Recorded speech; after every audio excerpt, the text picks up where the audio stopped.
Ginagawa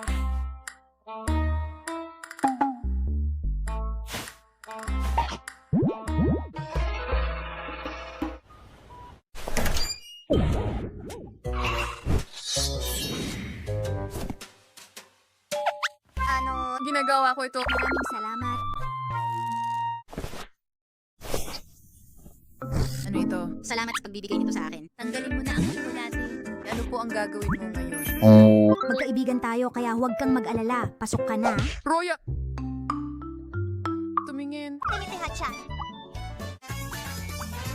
Kaya! Hindi yun. Tama.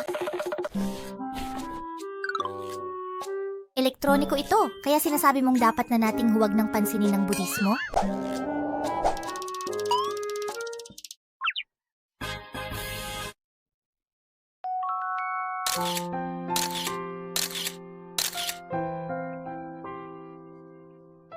May mga kabuti bang tumutubo?